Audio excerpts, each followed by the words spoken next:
में 125 crore mobile phone user हैं, जिसमें से 90% प्रीपेड प्लान के यूजर हैं। सर, आज मैं प्रीपेड प्लान के जो मोबाइल यूजर्स हैं उनकी ओर से दो समस्याएं उठाना चाहता हूं। सर, पहली समस्या है कि रिचार्ज खत्म होने के बाद आउटगोइंग के साथ साथ इनकमिंग कॉल का भी बंद होना। सर, जब प्रीपेड प्लान एक्सपायर होता है या मोबाइल रिचार्ज की वैलिडिटी खत्म होती है तो आपकी आवाज बंद कर दी जाती है। फोन मेरा, सिम कार्ड मेरा, नंबर मेरा। तो सर, रिचार्ज खत्म होने के बाद आउटगोइंग कॉल बंद होना समझ आता है, लेकिन इनकमिंग कॉल बंद होना सरासर मनमानी है।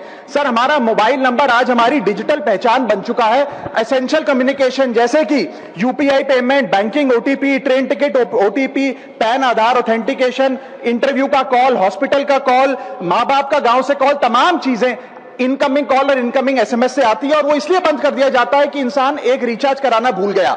सर, इनकमिंग कॉल बंद करना is not stopping of a service, ये हमारे राइट टू कम्युनिकेशन को स्टॉप करने जैसा है। सर, जैसे आपका आधार कार्ड इसलिए एक्सपायर नहीं हो जाता कि आपने डिटेल अपडेट नहीं करी, या आपका बैंक का खाता इसलिए बंद नहीं हो जाता कि आपने मंथली डिपॉजिट जमा नहीं किया, या आपका वोटर आईडी इसलिए सस्पेंड नहीं हो जाता कि आप एक चुनाव में वोट डालना भूल गए। ठीक उसी तरह आपका मोबाइल नंबर इसलिए सस्पेंड और डीएक्टिवेट नहीं होना चाहिए कि आप एक रिचार्ज भूल गए। सर, मैं सदन में फ्री आउटगोइंग की मांग नहीं कर रहा, फ्री डेटा की मांग नहीं कर रहा, लेकिन इनकमिंग कॉल फैसिलिटी की गारंटी होनी चाहिए। मेरी 3 स्पेसिफिक मांग है। पहली, प्रीपेड मोबाइल कनेक्शन में इनकमिंग कॉल और इनकमिंग एसएमएस कम से कम 1 साल तक कंटिन्यू रहे, चलता रहे from the date of the last recharge, ताकि एसेंशियल कम्युनिकेशन चलती रहे। दूसरी, deactivation of the mobile number after 3 years. ऐसा ना हो कि आपका मोबाइल नंबर किसी को आपका मोबाइल नंबर बंद करके किसी और को अलॉट कर दिया जाए। कम से कम 3 साल का ग्रेस पीरियड देना चाहिए from the date of the last recharge. And third demand, mobile operator should introduce a low cost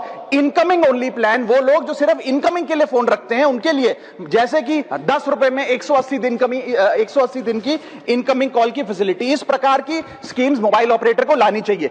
दूसरी समस्या जो प्रीपेड कस्टमर्स फेस करते हैं वो है टेलीकॉम ऑपरेटर का 28 दिन का मंथली रिचार्ज। साल में सर महीने 12 होते हैं, लेकिन 28 दिन की रिचार्ज के माध्यम से 13 टाइम्स रिचार्ज कराना पड़ता है। कैसे सर? 28 दिन into 13 times is equal to 364 days. ये एक बड़ी क्लेवर स्ट्रैटेजी है जिसके चलते आपको फीलिंग 30 दिन की देते हैं, लेकिन आपसे डीलिंग 28 दिन की करते हैं। सर, दुनिया में हर जगह बिलिंग साइकिल कैलेंडर मंथ के हिसाब से होती है, 30 या 31 दिन। आपको मंथली सैलरी, लैंडलॉर्ड का रेंट, बैंक की ईएमआई, बिजली पानी गैस का बिल, तमाम चीजें 30 या 31 दिन के महीने के हिसाब से होती हैं। लेकिन ये मोबाइल ऑपरेटर, टेलीकॉम ऑपरेटर 28 दिन के महीने के हिसाब से आपको रिचार्ज प्लान बेचते हैं, ताकि साल में एक अतिरिक्त रिचार्ज आपको मिल जाए। मैं उम्मीद करता हूं कि इसे भी समाप्त किया जाए।